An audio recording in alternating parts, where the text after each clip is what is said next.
All right, so how do you think the lesson went? It was a little difficult at first just to get them behaviorally on task and focused, but I think once they settled down, most of them were able to pick it up as they normally would. Some obviously were having a little bit more trouble picking it up. It's a difficult concept.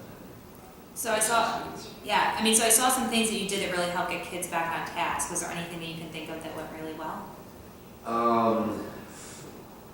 Not exactly. I think I tried a lot of things to actually try to get them back on task, so I don't really pinpoint.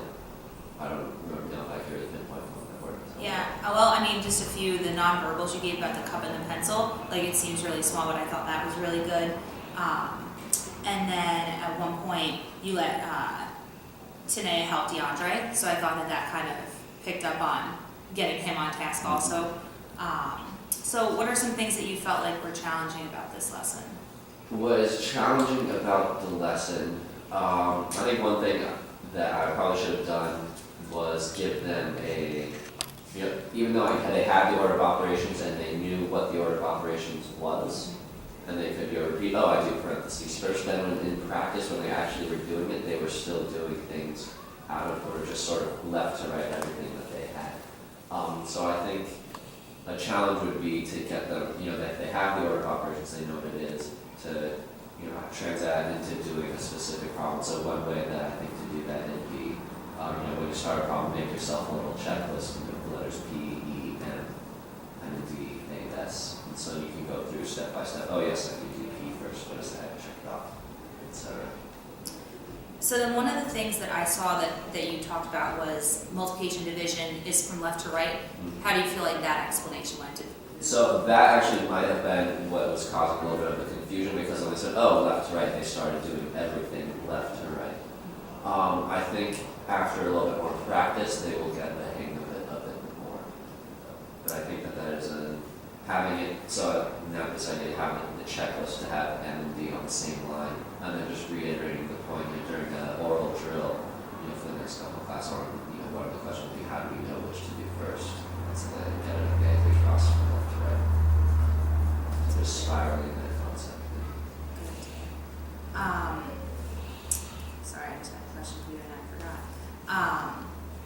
So I noticed that at one point you let them do problems first, and then you told the Aunt Sally story second, and I thought that was kind of cool, that they kind of got to see some questions first and then they got to walk through. Is there a reason that you decided to do it that way instead of telling the story at the beginning? I think I probably had planned to do the story at the beginning and then just behaviorally got sidetracked, so that was probably just a little serendipity in this mistake that happened that way. If you thought it was cool. Did you feel like that worked out, or? Yeah, we'll see. So I've seen them kind of do some review questions since then. How do you feel like they're doing with PEMDAS now? PEMDAS, I think is one of the things that you definitely need more repetition, and you get the 10 touches that you have. So we'll have another couple of classes planned on the same thing in the coming days, and hopefully, with that extra practice, now that they're good at true stating the chance, they'll be able to get through it. And so in terms of those 10 touches, let's just figure out some concrete places we're going to do them. So like you said, oral drill, right? So oral drill, right, and also be part of their do-nows. We're also going to have another couple of actual classwork assignments where they do order of operations, and it'll be on their homework. So a couple oral drills planned, several do-nows, another day of classwork, 2 more homework assignments, and then eventually we'll have a quiz. So it'll be part of a review for the quiz, and then have a quiz. So leading up to their assessment, they should have their practice. Great. So then something else that I noticed was that you called on a lot of different kids. Do you have some sort of strategy that you were using to call on students, or? When I call on different students, it depends. Well, sometimes if I can see if there's an area of the room that's sort of lacking in engagement, and I can just sort of pinpoint one person in that area to get a question, and I can sort of see that whole area gets more on task.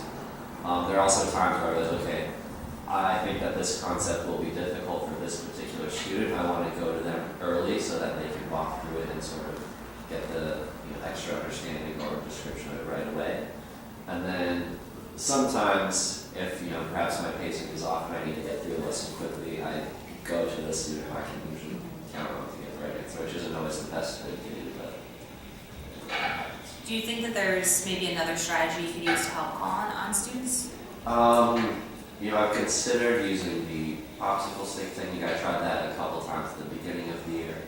It works okay. I probably haven't used it at the right time, so I probably just need more practice and probably a little more guidance with that.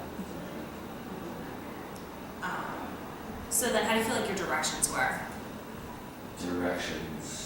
So I mean, at one point you said, was 26 minus 3. I heard you repeat it a number of times. Right. I think with 5th grade, it seems as though they, sometimes they're not listening, which I don't know if that's a general thing or if that's just with me that don't pay attention. But it's hard, sometimes it takes you have to ask a question multiple times for them to hear it or for them to actually pay attention to what you're asking. I think, in my opinion, my instructions are clear.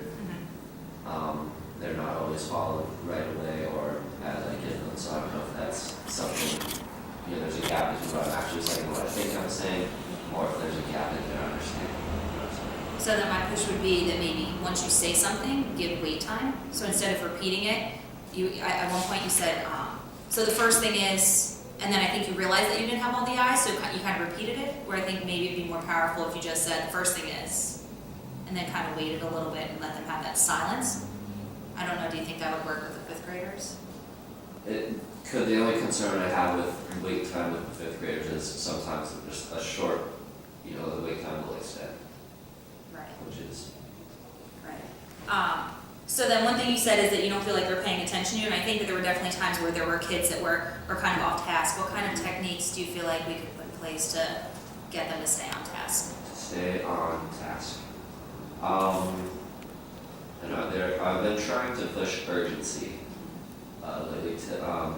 One thing that I want to do is, so if there's like a part, one time that I feel like the class starts after I was during oral drill, and so I want to sort of present it as a challenge that I'm going to time oral drill, and that we should get through oral drill in a certain time, and then put the clock on, have it on, the projector, so that they see how long it's taking, and then every student is going to get a question. We're going to go through this urgently as fast as we can, sort of build urgency in a challenge. We can only do it if everyone is tracking and if everyone's completely silent with their eyes on the speaker.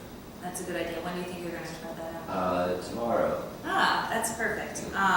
So then I think the idea of a challenge is really good. Do you think there's some way that you could use that when you're calling on kids? Either maybe the popsicle sticks or another way?